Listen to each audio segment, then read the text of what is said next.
When Chief Baronode Collio returned from Lagos with his new wife, the entire mansion seemed to fall into silence. The air stood still, as though something important had arrived, something fragile yet powerful. Chizoba stepped out of the sleek black car, her heels tapping lightly against the marble driveway. She paused, taking in the towering pillars, the gold-lined railings, the sweeping staircase that curled upward like a path toward another world. Everything around her seemed too large, too polished, too expectant. Chief Collio rested a gentle hand on her back. "Welcome home, my dear." She smiled politely, but her heartbeat echoed with uncertainty. She had stepped into a world of luxury, yes, but also a world where every shadow whispered, and every silence seemed to hide a story. She was a newcomer in a place built on old secrets. At the top of the staircase stood Adrian, young, calm, handsome in a way that made the air shift slightly. His gaze swept over her, not cold, not warm, simply observant, like someone evaluating a puzzle that had suddenly entered his world. No greeting, no smile. Just that unreadable silence. Chizoba felt his eyes long after she looked away. The days that followed revealed the mansion's strange rhythms. Staff conversations ended abruptly when she approached. Doors shut a second too quickly.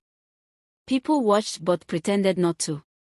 And beneath all of it, Adrian moved like a quiet wave in the house, always present, always distant. I in the garden. On the balcony. I in the library, leaning casually against ancient shelves. Sometimes, she felt his gaze before she saw him point. One rainy evening, when thunder rolled across the sky, she finally approached him on the terrace. "You keep staring at me," she said, trying to sound firm. Adrian leaned against the railing. Moonlight lit one side of his face, leaving the other in soft shadow. "I notice what interests me," he replied, her breath caught, not because of the words, but because she realized she could not read him at all. "Who are you to Chief Collio?" she pressed gently. Adrian's small smile held a quiet, unspoken history. "Someone important," he said, before walking away. That answer sparked every rumor she later heard. The headmaids whispered warning, "He is connected." A cousin's muttered complaint, "Chief should have handled that matter years ago." Chief Collio himself, in a moment of frustration, "He owes me everything, he must never forget it." Chizoba pieced them together late one night, staring at the ceiling as rain tapped against her window. Adrian was not a guest. He was part of the family, part of a story never fully told, carrying resentment that simmered beneath his calm exterior, and now she understood why he watched so closely. The tension between them grew quietly, like mist rising after rainfall. Sometimes it was the way his eyes followed her when she passed.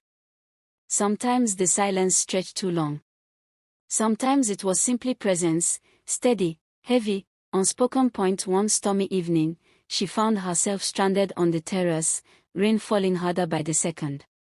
Adrian appeared beside her, holding out his jacket without hesitation. "You're cold," he said. "I'm fine," she whispered, though her voice shook slightly. When the jacket settled on her shoulders, warmth spread through her, not from the fabric, but from the unexpected gentleness. "You shouldn't be out here," she murmured. His voice dropped lower, "And yet, here you are."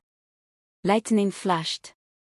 The moment held, not inappropriate, not forbidden, just a fragile connection carried by wind and storm. Rumors rose quickly, staff exchanged looks, corridors grew tighter. Chief Collio's voice grew sharper. One afternoon, he summoned her into his study, his expression tense. "I've heard things," he said, "about you and Adrian." Her heart dropped. "That's not true," she replied firmly. Chief Collio sighed deeply. "Be careful. This house has eyes. Some want peace. Some want chaos."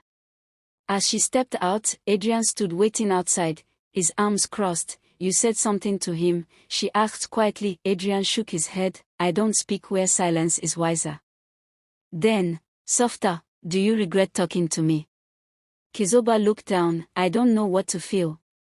A pause. A breath. A tension with no name. The truth came crashing in one evening. Hidden cameras discovered, whispers exposed, old resentments rising to the surface. Chief Collio confronted Adrian in the great hall, his voice sharp with years of unsaid words. "After all I've done, you challenge me in my own home." Adrian's voice was steady, but the emotion behind it was unmistakable. You left me in the shadows. You built a home where I was expected to be grateful for what I never asked for.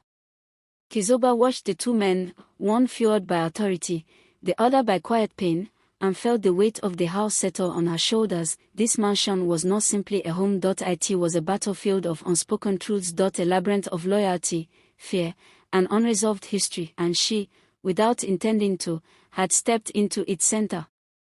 She realized then that no one in this house was blameless. No one was untouched by its secrets, not Adrian, not Chief Collio, not even her. The storm outside faded, but inside, a new one had begun, one that would shape every step she took from that moment onward, because once you enter a house built on secrets, you cannot live without carrying one of your own.